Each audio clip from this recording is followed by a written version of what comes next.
Well, Liam, you're through by hook and crook.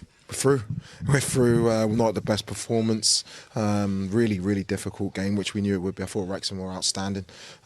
This was a proper FA Cup tie. It's the reason why everybody loves the FA Cup. I'm just delighted that we're through in the end, and now we can focus on the game on Wednesday. Yeah, you obviously made changes. Do you feel that they worked by and large for you today? We're through. I suppose that's an answer in itself. Yeah, that you have to give your players opportunities. You have to see your squad. You have to utilise your squad. This team have played the most games over the last 18 months in world football. It's crazy for me to just keep rolling players out at risk of injury when we want to achieve what we want to achieve. And I trust the group. Yeah, today we could have had improvements in terms of our performance. Some of the elements of our play was very good. And this is a really difficult place to come. So overall, a positive night through to the next round. And now we can focus on the game on Wednesday. I'm sure you've learned some positive things. What did you not like so much about your team or the way it went? Yeah, our game control, certain elements of our attacking play. We didn't have the incision that we normally have, but that's normal because a lot of these players haven't had the rhythm of the games, and that's going to make them sharper and better. So you take, it's not a risk. It was an outstanding team that I put out, and I expected us to win the game. We've done that, and we're through to the next round. Yeah. The red cards that they received, what would your view on that be? It's dangerous. I don't ever want to see a player red carded, but for me, Ali could have been really badly injured from that challenge. So they're the challenges that you don't want to see. Wrexham, even with 10 men, were magnificent, and I wish Phil and his team all the best going forward. And a clean bill of health for you to go to Paris midweek? Hopefully. That was the aim. We'll check on everyone. Obviously, 120 minutes for a few.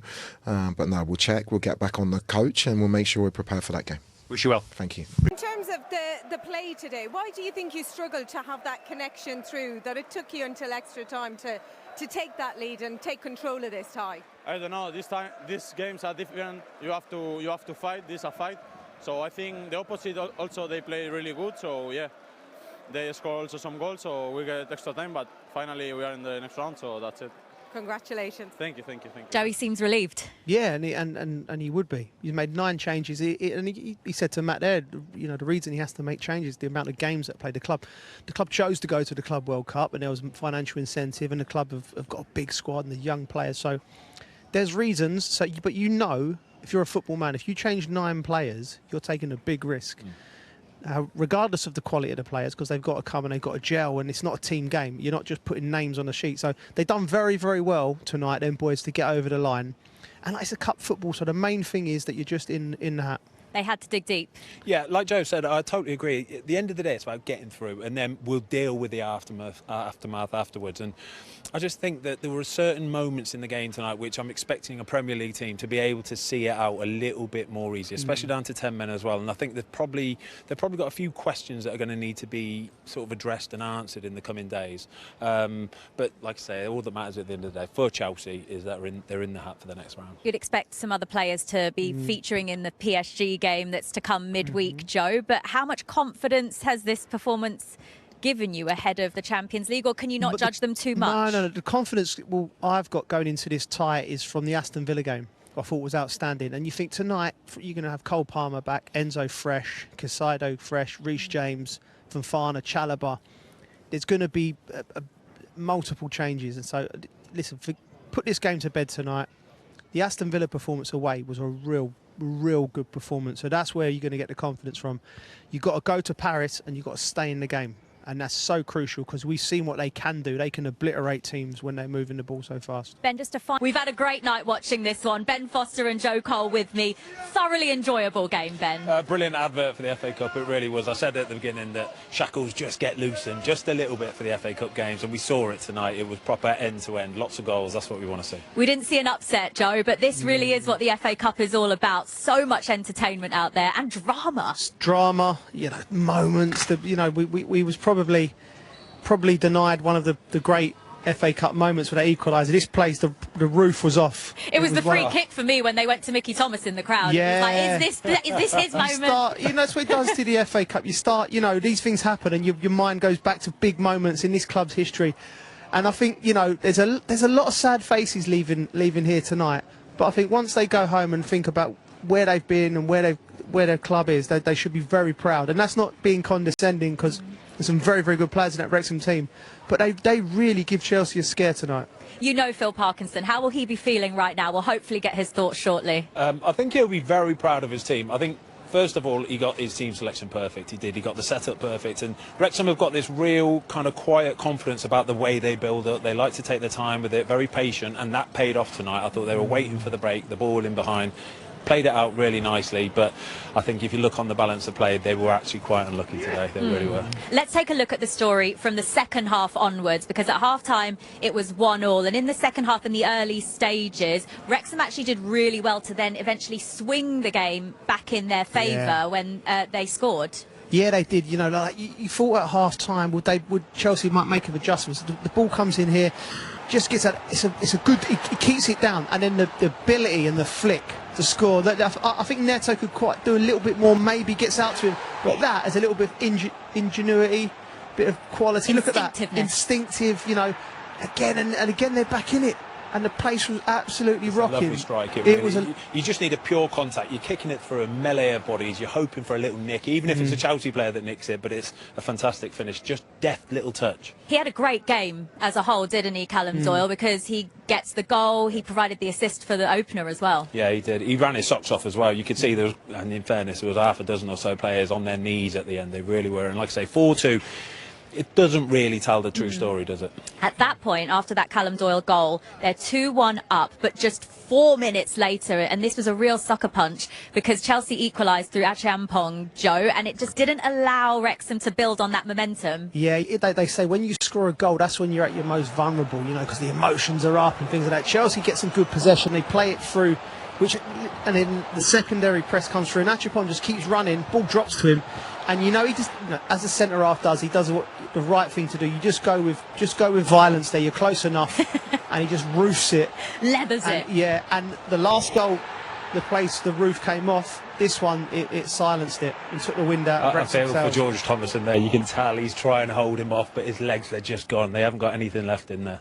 And that was before they went down to 10 men as well, because after that, heading into extra time, there's a yellow card, there's a booking for George Dobson, but then VAR take another look at this and they upgrade it to a red card. He can't have any complaints, Joe, can he? I don't think so, because, you listen, the crowd are going to go home and they're not going to be very happy with VAR, but that's what it's actually there for, VAR. I think, look, because this could have gone very wrong for Garnacho, if you think about it. He takes it, bang, it's excessive force. You know, I think the referee actually should have seen it initially. It's just a rush of blood from Dobson. He got his second booking. Even from a Wrexham perspective, no complaints? Yeah, I feel for him. He's not a malicious player, and it's not a malicious tackle either, but I think this is the subtle difference when you're playing against Premier League opposition. The speed and the sharpness of players like Garnacho, Pedro Neto on the other side, they draw you in, and they ask for that little red card like it was tonight. So into extra time, Wrexham down to 10 men, and then Alejandro Garnacho makes it 3-2. I think everyone, including us, thought this actually wasn't a goal. It looked like it hit the post and came back out, but it actually hits the base of the goal. Bit of a strange one. Yeah, strange one. It's these dodgy goals that they got here, you know, with their training goals, and it does happen in training, but from the angle we looked, we was like, what's happened there? But it's a wonderful ball in, first of all, there, delivered it at the far post, and all he's got to do is concentrate, and all you're doing in that is trying to get a good surface on it, bang, goal. And at this point I thought this should be a more comfortable cruising in, but that wasn't meant to be. Is Garnacho finding his best form right now of the season? Against Aston Villa, it's the best I've seen him in a Chelsea shirt, and Liam was talking about him, said he's been training well, performing well, he's concentrated, and sometimes we're waiting for it with Garnacho where something will just click and he can do it consistently. He was brilliant tonight again, so that's 2 games he's put together now. You know, if you're looking to the gaffer thinking PSG, I should be starting. Just behind us out on the pitch, I believe Rob Mack is out on there, one of the owners. He's just heading over to see some of the players or some of the fans that are out there in the corner. Yeah, I mean, how will they be feeling, Ben? You know them well. I think they'll be proud. I do. I think they'll be really, really proud. They'll be into the changing rooms in a minute, giving high fives to everybody, because it was so close. It really was. It was so close. And I think that's all you can ask. When you're coming up against Premier League opposition, just take it to the wire, and that's what they did. And talking about close, this is how close. This VAR decision for this offside on Lewis Brunt. I mean, we all thought this was an equaliser. So did the 10,000 fans here in the racecourse ground as well, Ben. Oh, it's heartbreaking. It really is. Do you know what? I really hope that the header from Kiefer Moore isn't going in the back of the net, because we'll watch this one back and none of us are really sure whether it was just going in anyway, whether he needed to touch it. But in that moment, rush of blood comes over. You want to get your name on that score sheet, don't you? Listen, I've got no fault of that man there of tapping it in, even if it was going in, because you got to make sure. You got to make sure. And in that situation, he's thinking he's onside. Sometimes you go through on goal and sometimes you think, well, I could be or I couldn't be. He has no idea he's offside there because he's timed his run very well, but it just was circumstances. It's heartbreaking. As you say, Ben, we were thinking that possibly could have been going in. By the way, that's Sam Smith who got the opening goal of the game, talking to the owners there. And we thought it could have potentially have been going in from Kiefer Moore's header. If he hadn't touched it, that would have been allowed. Exactly. Lewis Brunt. Let's not think about that. Lewis Brunt does not want to see that one going straight into the back of the net. But again, like I said a few minutes ago, though, I just feel that for the neutral, those moments, that the ones where you really get to lose yourself and celebrate a goal. We were all jumping around. You still lost yourself. It we was fine. We were all jumping around back here, and then all of a sudden, VAR are checking for something. It's inevitable at the end of the day. Joe wasn't jumping around until Joao Pedro scored. It then went 4-2, Joe. I mean, this man, Joao Pedro, right now, he is a man in form. And when he's on a football pitch, you just expect him to score. He's a monster. He really is, because he just, he picks this up here. And I think he's decided here what he's already doing. He's playing with him. He takes the centre half over to the left, drags him back. He actually strikes it into the floor. You'll see it from the next angle a little bit better, but everything he's hitting at the moment is going in. And he plays that number 9 role. He plays it not like an Erling Haaland where he's constantly on the shoulder. He will drop in and drift in because he's got quality, but such a good finish. I've got to say, I'm so happy to see Joao doing really well. I was with Joao at Watford, and you could see all the raw elements were there, and he had this real bit of Brazilian flair about him and nastiness as well. But to see him now in the Premier League doing it week in, week out, he's played on the left for us, on the right for us, up top for us. He can do all of those little positions, and I think that's why he's scoring so many goals and being so effective. That he's taking up positions defenders don't really know where he's going to be. What do you think he needed then? Was it just someone to manage him correctly for him to get to this level, or just more minutes, more game time, more experience? More running the team. Once you start scoring, I was really surprised that it didn't start tonight, to be honest with you, because when somebody's just scored a hat-trick, confidence, especially strikers, they feed off this ego, these strikers do, and when they've scored a hat-trick, they just want to score more and more, and to see him come on, I thought, oh no, here we go. So that was the eventual last goal of the game in extra time. Phil, I don't know whether you're kind of proud, disappointed, a mixture of both? Yeah, immensely proud of the boys tonight. I thought we've acquitted ourselves really well. I thought it was a tight game, which is a credit to us for that. And yeah, I thought there's so many elements of our play we've got to be pleased with: the pressing, the work, the discipline, but also some of the football we played as well. I thought we carried a threat tonight, which we thought we would, and we didn't just come here tonight to stop Chelsea. We knew we could play, and we really did at times. And it's such a shame, really, that our first taste of VAR has gone this way, because obviously it will be the talking point. Yes. I mean, offside is offside, and I don't suppose any of us can argue about that, although you're 2 inches away maybe from a penalty shootout, aren't you? Yeah, listen, it's Kiefer's header almost looks like, was it going in without the touch? Maybe it was going to hit the post. Yeah, listen, absolute marginal, but another one, if it wasn't VAR, if it was round 4, that's a goal which is given. And the red card, which I know was on VAR review, are you... It's our first taste of VAR, but I thought that it had to be clear and obvious for the decision to be changed. And Dobbo's gone in with force. The ref's in a good position to see it. He scraped his shin and he's caught him low down. I think he could have easily just kept that as a yellow. And I don't think in my opinion, I don't think the VAR should have intervened in that. I think anybody who watches it will say it's a tight call, and if it's a tight call, then it should have been left with the original decision. So yeah, it's a first taste at the racecourse ground of VAR, and obviously it hurts that that's such an influence tonight. In a strange way, it's something you'll hope to get used to, because the Premier League and all that would come with it. But you'll also know, and your players will know, that you can compete at that level, at least on tonight's evidence. No, without doubt. I think we've got to be so pleased with the way we played. Just everything about the performance was great. There's obviously, of course, there's an element of disappointment, because in any game you want to go and win it. But when we get up tomorrow morning, we're going to reflect to a group of players who've gone toe-to-toe with a really good team, and we've had setbacks in the game. and we've not let it affect us even in the second half. Extra time with 10 men, and let's be honest, 10 against 11 in extra time is one of the hardest things in football. But we've had moments to obviously the disallowed goal. We've had Josh headers before the 90, Lewis's left foot shot, and we've had moments, and we always felt there would be another moment for us, but we just couldn't take it.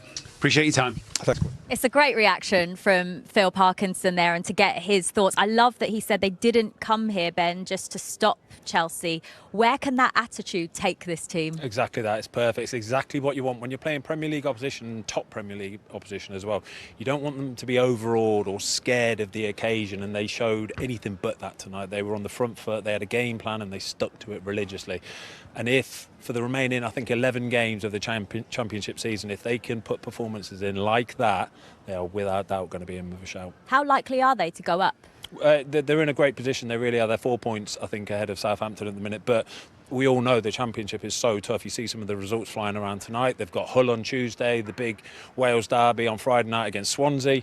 But like I say, anything can happen. But the form that they've come into in this, especially in this second half of the season, is going to hold them in good stead, hopefully. And they will take so much confidence, Joe, from this game, going toe-to-toe with a Premier League side, ahead of facing Hull on Tuesday, who are just 3 points above them in the playoff places in the Championship. Yeah, they acquitted themselves against Chelsea better than Hull. So they take that, they push Chelsea all the way, like you said, 2 inches away from a penalty shootout. Listen, it's exciting times. I think they're probably, even for their plans, I'd say maybe 2-3 years ahead of schedule. You know, they've got a new stand being built, everything's, you know, in place. But with Phil Parkinson and this group of players, anything's possible. 3 successive promotions is already quite incredible. 4 never been done in English football history, Ben. Never been done. Probably will never be done ever again as well. It's absolutely unheard of, unparalleled. And they've done it in a... I know there's a lot of people talking about the money that they've spent and they've been able to do it, but they've never done it by getting star names. It's always by getting the workman-like players, the players that are going to be part of a team. And I always think that having a good core of players, good, honest, hard-working players will get you much further than the star names here and there. Okay. He needs to improve on his finishing, so I weren't surprised he didn't score, but he was excellent the whole game. What a cup tie. It was amazing. Honestly, the atmosphere has been brilliant. The game was amazing.